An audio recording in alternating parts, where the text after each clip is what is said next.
It's been 1 year since a plane crashed in Fort Smith, killing 6 people. There was only one survivor that day.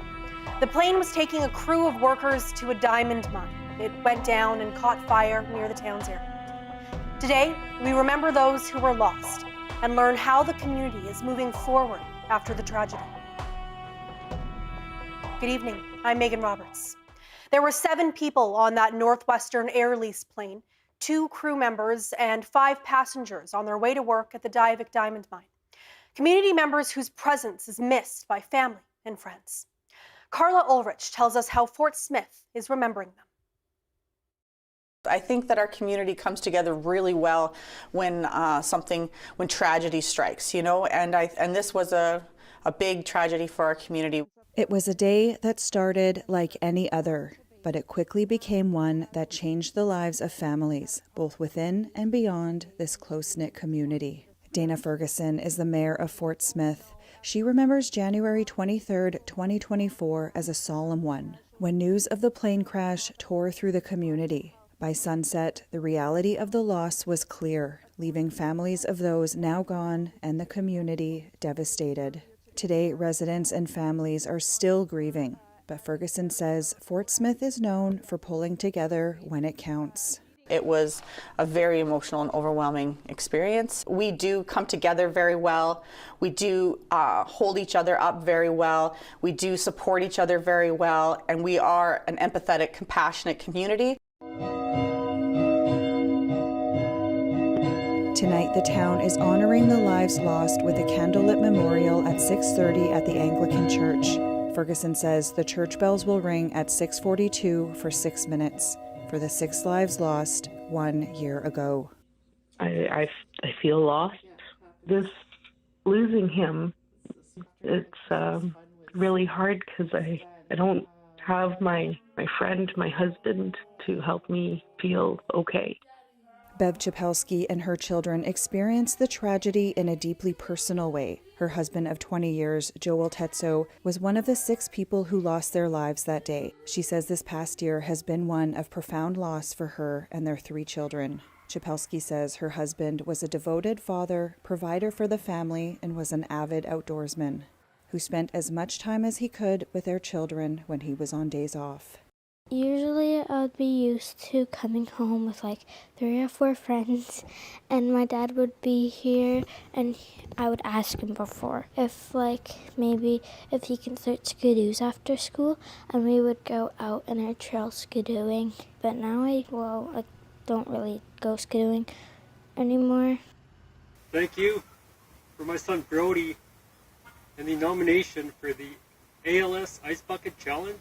Chapelski says the grief comes in waves, but she focuses on gratitude and the love she has for her children to help heal. She's also grateful that her last day with her husband was a break from their normal routine when Tetso asked Chapelski to accompany him to the store, and it turned into an impromptu date. We had gone for coffee, just him and I, at the N60, kind of fancy coffee. In my stocking at Christmas, he got me a coffee card, gift card for there, and then I bought him coffee with it, so we kind of laughed at that. But that was kind of our last date. The kids were in school, and we just kind of hung out and enjoyed each other's company, and so it's like a hug, he still wanted to hang out. Chapelski says she and her children talk about their father daily, that he is missed every single day, and his love is still felt in their home. She says the support from the community has been overwhelming, especially from her hockey family, the Fort Smith Fury, from helping her with chores at home to offering support for her kids' extracurricular activities. It's been an incredibly healing experience, and for that, Chapelski says she is incredibly grateful. Carla Ulrich, CBC News, Fort Smith. As you've heard, 6 people died in the crash. Let's take a moment to remember them through the eyes of their friends and families.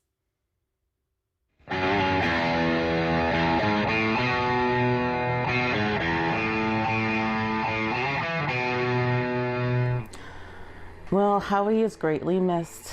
I know that. We think about him every day. And I see that a lot of people, his friends online, also think about him every day. He's greatly missed because he had this awesome presence about him. It was like a healing presence because he was always funny and he knew how to cheer up people, and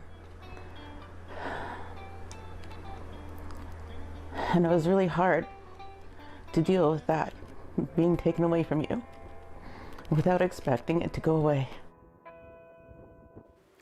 Diane Balsley loved her family passionately. That's what her niece wrote on social media.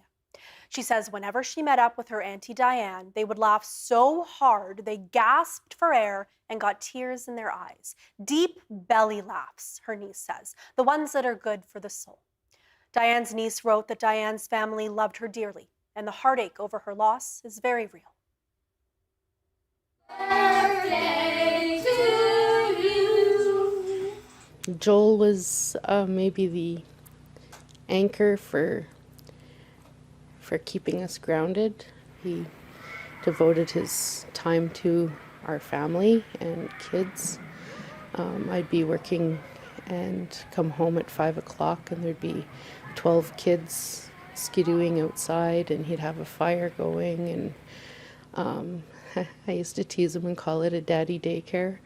But after school, the kids would come here and play. Joel had built a tree house for the kids. We had skidoos, zip line, beautiful trails in the back, and so he's missed terribly. Flying time to Fort Chipewyan will be approximately 1 hour and 30 minutes, and then it's about another 30 minutes from Fort Chip to Fort Smith. My name is Pozzolo, and I have the pleasure of flying with Captain Paul. Zola Alba dreamed of being a pilot, and that is what brought him to Fort Smith. His parents say he was co-piloting the plane when it crashed. They say the past year has been traumatic and full of grief.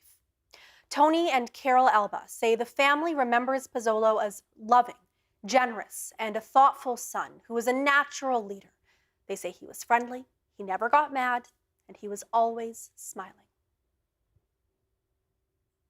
There was one more passenger and one crew member who lost their lives in that crash. Details about exactly what happened are still unclear at this point. The Transportation Safety Board is investigating. It doesn't have an exact timeline for when that'll be finished, but it says generally investigations like this take about 1 year and 4 months. The TSB says this investigation, though, could take longer because of its complexity and some delays. It says the plane's wreckage is still being stored in Edmonton at this point. The sole survivor of the crash is Kurt McDonald. On that day 1 year ago, he left his young son to go to work. His father, MLA Jay McDonald, says Kurt was just finishing parental leave, and the flight that crashed was Kurt's first back at work after his son's birth. Jay McDonald shares what happened that day from his perspective and tells us how his son is doing. You know, I was in Vancouver at Roundup. We had a big day planned, lots of meetings, and I was having my morning coffee, and the phone rang, and said that there was a flight had gone down, Northwestern's flight to Divek, and from that point, you sort of, I don't know if you have a reflex that makes you numb in the moment, but there was really no news that came with that initial call other than the plane was down, and so for the next 3 hours, I basically stood there holding my cell phone, waiting for news to, I knew my son was on the flight, and just waiting to see what the outcome was. When I finally got the call, it was a devastating phone call to hear that I knew everyone on the plane, that we had lost everyone, that there was one survivor, that it was Kurt, and I felt obviously very, very happy that my son survived. At the same time, I felt a lot of guilt that he survived, and so it was a really challenging day. He's on the road to recovery. I mean, this is the physical trauma, the emotional trauma are certainly things that you don't I don't know that you ever really get the emotional trauma away, but I think, Kurt's really strong. He's got great support.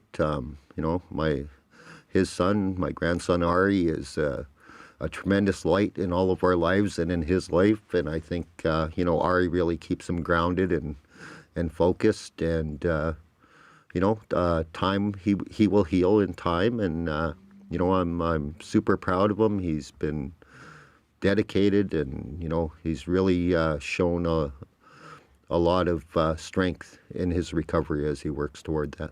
It's a tough day. I'm thinking about all the friends and family back home that are, today's going to be tough. It brings some memories back of all the folks that we lost and, kind of brings back some of the trauma and the tough things that we went through last year. And at the same time, I'm thinking of my son and how grateful, that we are to still have him with us.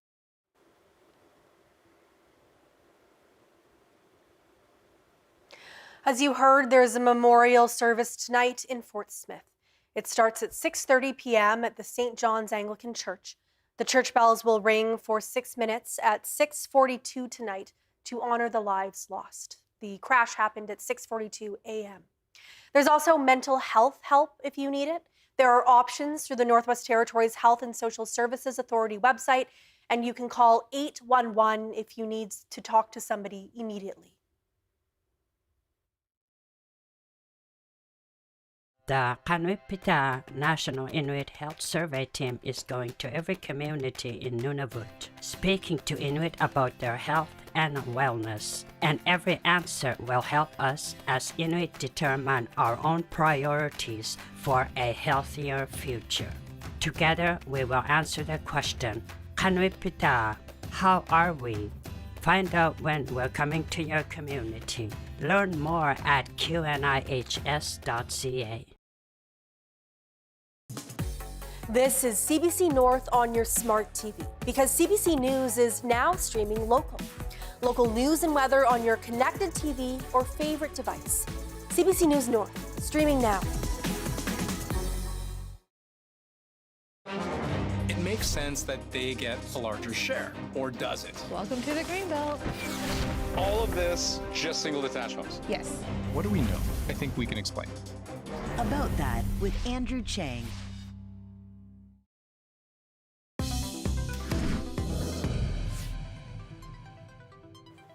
A former Nunavut priest has pleaded guilty to multiple counts of historic child sex abuse.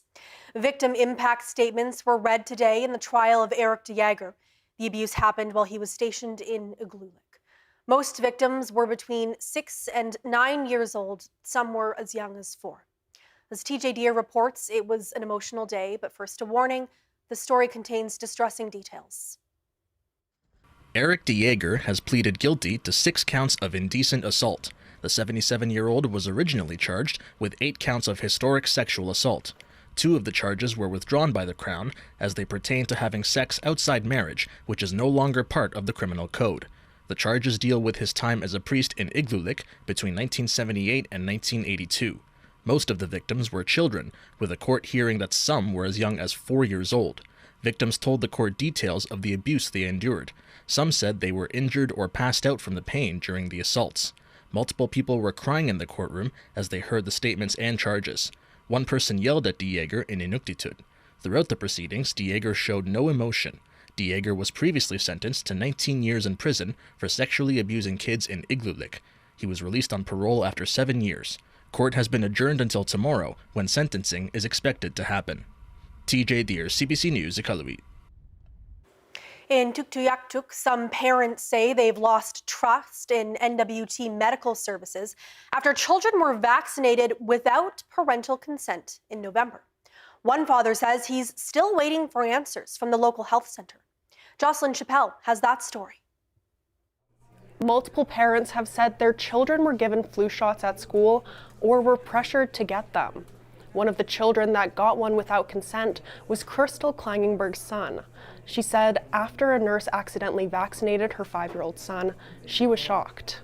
the manager of the nurses called me to apologize, and she also said the nurse that did the flu shot was really sorry. John Noxana Jr. is also a parent with a 12-year-old daughter. When he received the consent forms, he marked no for 2 vaccines listed. One was the flu shot, the other he can't recall. He says his daughter got 2 vaccines and he still hasn't gotten clarity on what the other one was. It reminds me of when I went to school in 1980s, when I was a little kid about my daughter's age. They'd line us up. There was no consent form, nothing. Everybody lined up. They walked you to the clinic there, wherever they had their clinic, and they poked everybody. Noxana Jr. said he would like to see more accountability from the health service, especially after so much time has passed. The superintendent for the school was not available for comment. The Northwest Territories Health and Social Services said they can't comment due to privacy concerns. They added that situations like this usually go through a review process. Jocelyn Chappelle, CBC News, Yellowknife. Yukon health professionals say the public complaints process against them needs to change, but they disagree with the government's approach. The Yukon government is currently reviewing its Health Professions Act. It held a public feedback session earlier this week in Whitehorse. Tori Fitzpatrick has more. At Tuesday's session, some nurses said they might leave the territory if plans go ahead. That's because they disagree with the government's plans to become the sole regulator for the territory's 14 regulated health professions. Some nurses say this is a conflict of interest because the government is their employer. Instead, health professionals are asking for one umbrella regulator that is independent of the government. They say this will be better for healthcare workers and their patients. While the session was intended for the public, those in attendance were surprised when only healthcare professionals showed up. They said not only is the current complaints process flawed, but so is the process to change it, stating that neither are culturally safe for Indigenous people. For now, government officials are continuing with the public engagement process as is. They are accepting feedback via a survey until February 7th. There will be another online public engagement session on January 28th. Tori Fitzpatrick, CBC News, Whitehorse. Today is the deadline for entry into the Liberal leadership race. Candidates must have submitted a $50,000 deposit by this evening. As Ashley Burke reports, the battle lines are being drawn within the Liberal caucus. Liberal caucus members starting to pick sides, publicly endorsing the top contenders to replace Justin Trudeau. My endorsement of Mr. Carney is because I think he's the best person to lead us into the next election. For me, Chrystia Freeland has the experience we need at this time. Former Deputy Prime Minister and Finance Minister Chrystia Freeland now breaking away from previous policy she endorsed, like the carbon tax and changes to the capital gains tax, a move to distance herself from Trudeau. For me, a huge emphasis is going to be reviving the party, reviving the grassroots of the party. She's won over some members of cabinet. For me, Christia's record of achievement speaks for itself. This is somebody who in her private life was a journalist and a managing editor, took on Putin. But many more high-profile ministers known as powerful organizers and fundraisers are backing her main opponent. When it comes to Mr. Carney, I have a lot of respect, and I've endorsed him, and I've sent a clear message to my base and to my organizers and to my volunteers to send a signal. Carney, the former governor of the Bank of Canada, posting a campaign video. I'm not a politician, but I've always been a Liberal. Carney outlining why he thinks he's the best choice to take on Conservative leader Pierre Poilievre. You can't stand up to Trump when you're working from his playbook. We need a Liberal Party of Canada for the next generation. Liberal House Leader Karina Gould is a long-shot contender in this race. She's targeting young Liberals and the grassroots while also trying to back away from her government's unpopular policies. We have to be honest about the fact that Canadians have lost trust in our party. And part of it is because I don't think we responded to the issues that they were telling us mattered to them. Gould, Freeland, and Carney are among those who have now submitted their paperwork and a $50,000 deposit to enter the race. Now it will take some time for the party to approve candidates before they become official. So far, Carney has the support of more than 30 MPs, Freeland around 25, and 2 are backing gold. Ashley Burke, CBC News, Ottawa. The government of the Northwest Territories says it's reassessing its nominee program. The program allows employers to hire foreign workers or nominees with the expectation that they'll live in the territory for the long term. As of now, the program is closed, leaving many would-be immigrants in limbo. Des Loreen reports. In a press release last week, the territorial government said Ottawa cut NWT's nominee allotment in half, from 300 last year to 150. Now the program is on hold with no word of when it will reopen to applicants. One Yellowknife business owner says the program is important to many local businesses. We're dependent on skilled capacity that is hard to find in the local market, so we go outside of the Northwest Territories, then further outside of Canada to find qualified, capable individuals to do the higher skilled components of the business. Each province and territory, except Quebec and Nunavut, operates nominee programs. The nominee program reached its maximum number of participants last year. Yeah, we asked the federal government to reconsider its decision because, at first, GNWT initially asked for 500, so the need and the capacity was assessed way higher than it was last year. Fournier also says the decision counters the efforts made by the Francophone community to attract workers to the territory. No date has been set yet for when the program will reopen, and programs like this one are popular because they offer an easy road to permanent Canadian residency. Des Loreen, CBC News, Inuvik. Dozens of jobs will be slashed at Aurora College in the NWT. The Union of Northern Workers says it's been told 47 unionized positions will be cut. The college announced it's closing all 19 of its community learning centers by June 30th. Those are places people could go in their communities for courses and upgrading. The college says those centers aren't doing their job, and it wants to rethink how it offers upgrading. The union says small communities will be the ones to suffer, and now they'll have even less access to an education. More than half of Canadians now have a pet at home, and the cost of caring for those animals continues to climb. Charles Siagro takes a closer look at who is behind the rising cost of vet care in this country as part of a joint investigation by Marketplace, the Fifth Estate, and Radio-Canada. Doesn't that one have catnip in it? When Guppy the cat stopped eating, Maya Terzic rushed him to the vet. After agreeing to a few $100s worth of blood work, she was shocked when she got a bill for $1,100. I was like, wow, I can't pay for that right now.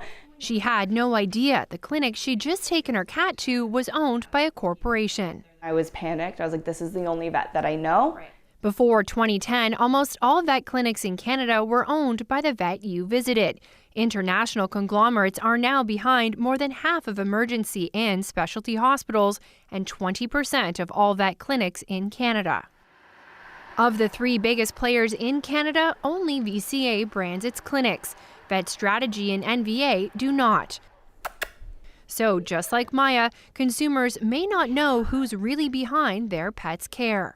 I think they're hiding it. Insider Rima, whose name we've changed to protect her identity, spent 5 years working at a Vet Strategy clinic. She says the priority at those clinics was clear: increase profits. At my hospital, we had 5 service fee increases within 1 year. Do a little she's bit. got a torn ACL. Pricing strategies St. John-based vet Dr. Ivan Zach says are driving up the cost of care across the country. The danger there is that everybody starts comparing to the clinic that is owned by a corporation that says, okay, well, we can go that high. VCA says they offer a range of pet health care services in an effort to keep veterinary care accessible. NVA says they don't change the name of a clinic after they buy it to respect the legacy built by the veterinarian. Vet Strategy tells us that, like all industries, its operating costs have risen rapidly in recent years. They also say that they are committed to transparency, and information about its practices can be found on its website. I think it's only fair to be honest with your customers and your clients, and then they can make an informed choice of where they want to go. Guppy has made a full recovery, but if he does get sick again, Terzic says she won't be taking him back to a corporate clinic. Charles Siagro, CBC News, Toronto. It's a really great shot at the end of that. Roundup, the annual mining conference in Vancouver, is wrapping up. The Association for Mineral Exploration, or AME, hosted the conference. The week-long event is primarily focused on the Yukon, Alaska, and BC. But it brings together mining companies, investors, vendors, geologists, politicians, and more from around the world. All 3 territories had a strong presence at Roundup this year. AME's president and CEO says that shows the North's essential role in both the industry and the conference. We had some of the highest attendees from Yukon, Northwest Territories, Nunavut here. The Yukon night was one of the highest attended for the Yukon in the last few years here at Roundup. And, you know, Roundup is for all of our Western Canadian and Canadian jurisdictions. So the Yukon, Northwest, Nunavut have a home here at Roundup now and always. Jutla says Roundup is a great chance for people to make connections from across the country. The last of the conference's major events concluded today. Now, let's take a look at the weather.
And that is Northbeat for tonight. For news anytime, go to cbc.ca/north.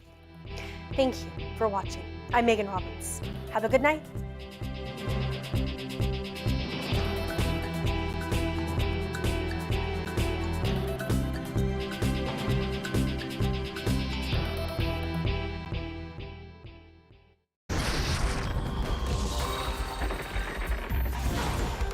How can any of this be fair? Now you might think, hey, we just need more doctors, but that's not really it. Russian scheme here shows you where it starts, where it ends. Were you really willing to risk that job? Yes. At Thunder Bay's favorite festival, Wake the Giant. Ta-da! There it is. Stream anytime.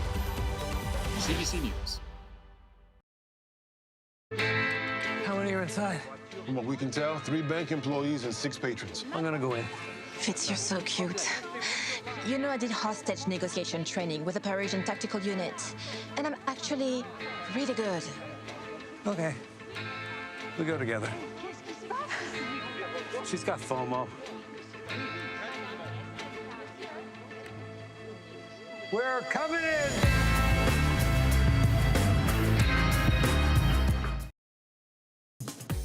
This is CBC North on your smart TV, because CBC News is now streaming local. Local news and weather on your connected TV or favorite device. CBC News North, streaming now.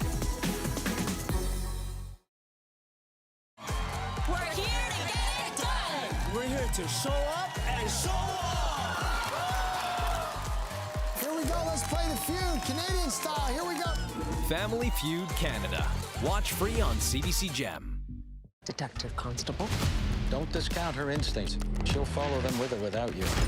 Go yourself! In my experience, it's best to know what she's thinking.